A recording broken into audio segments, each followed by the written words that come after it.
Hello everyone, in this video we're going to talk about bubble sort. Bubble sort is the first sorting algorithm that we're going to talk about.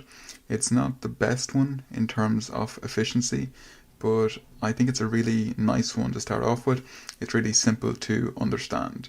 So to start off by sorting some elements, we first of all need a list of elements to sort through. So what we can do is we can just create a random array of numbers. I'm going to create a random array and we're going to go through it using bubble sort, and you'll see how we can bubble up the highest element. It ends up being pushed to the very right of the array, and some people refer to this as bubbling because the highest element or the greatest element is being bubbled up or pushed to the right hand side. So let's start off by creating our array. I'm going to have my first element as 8, then I'm going to have 5, 18, 20, 2, and 9. So this is my array of elements. It's pretty short, there's only 6 elements.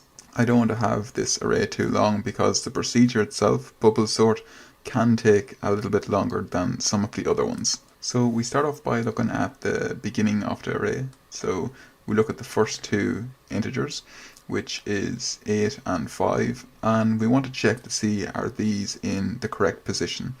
So basically the smaller elements should be on the left hand side and the bigger elements should be on the right hand side. So by this definition 5 and 8 are not in the right positions because 8 is greater than 5. So we're going to swap these around. So we're going to swap this 5 with the 8, so 5 will go here and 8 will go here. So now we know in this new array that we've formed, we know that this ordering is correct. Now we need to move on to the rest of the array. So I'm going to just fill the rest of these in to make it a little bit simpler for you. When you're developing your algorithm using pseudocode or real code like JavaScript, you wouldn't actually be creating a new array. This here is just for visual representation to help you understand the process a little bit better. So what we do then is we compare 8 with 18 and we want to check to see is that in the correct order. So basically asking is 8 less than 18 or is 18 greater than 8, and it is. And now we want to go and check our next two elements. So we want to check 18 and 20. And 18 and 20 are actually in the correct position as well. So we can then move on to the next two elements, which is 20 and 2.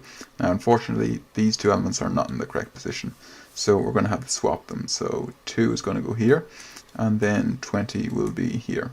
And we can imagine all these numbers to the left will be staying the same, so I'm just going to fill them in for clarity. And we've also got a 9 at the end that we must check. So now we want to check our last two elements, which is 20 and 9. And again, these are out of order as well, so we're going to need to swap these around. So we're going to have 9 here, and we're going to have 20 here. And I'm going to just, again, fill in all the rest of these so there's no confusion. So now we've actually went through the whole array once. We've compared each individual element with another element.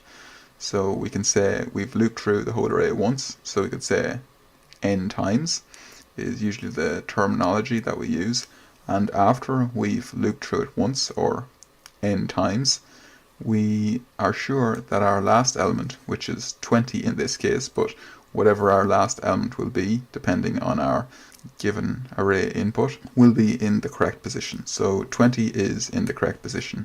Now all the rest of these elements here, they may be in the correct position or they may not be in the correct position, but we know for a fact that 20 is okay. So we only have to look at the rest of the elements in the array to sort these out. So again, we take a similar approach. We compare the first two elements, which is 5 and 8, and we want to check to see are these in the correct position, and they are. And then we go on and we check the next two elements. So we check 8 and 18. These are also in the correct position. And then we go and we check 18 and 2.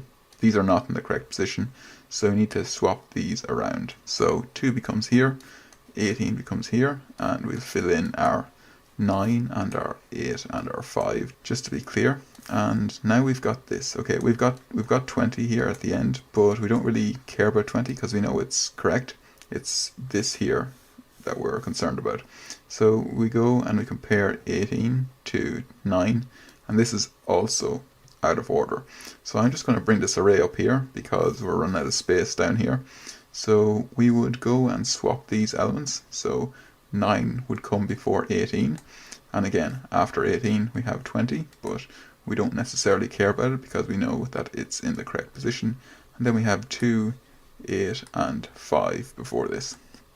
So this is our new array here that we're looking at, and I'm just going to get rid of this here to create some space for us. So now we've looped through the array once more, so we could say this is our second time looping through the array. So once we've looped through it a second time, we know that the last element is in the correct position and the second last element is in the correct position. Now we just need to worry about these 4 elements. So again, we do the exact same thing again. We compare 5 with 8, this is in the correct position. 8 with 2, this is not in the correct position, so we're going to have to swap these. So 2 becomes here, 8 becomes here, 9, and just fill in 18 and 20, and 5 at the beginning as well. Now we need to go and compare 8 with 9. We know 8 and 9, they're both in the correct position, and now we can stop our iteration, or our third pass through the array.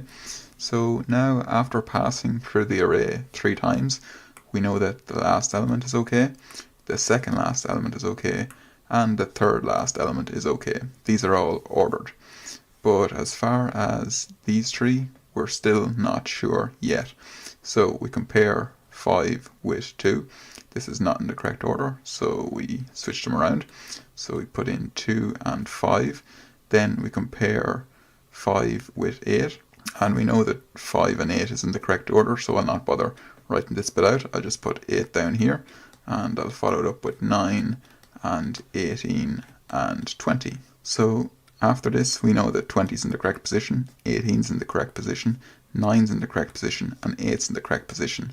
Now, these 2 elements here, we're not sure of. As we look at it, we know this is in the correct order. But as far as the computer understands, it's not sure, so it wants to go and check these again anyway, because it doesn't know by looking at this array that it's in order. So it goes and checks these 2 first values here, and it sees that they're both okay. So then we know everything to the right of it is okay, so we can now say this array is sorted. And this is what we do to sort our array using bubble sort.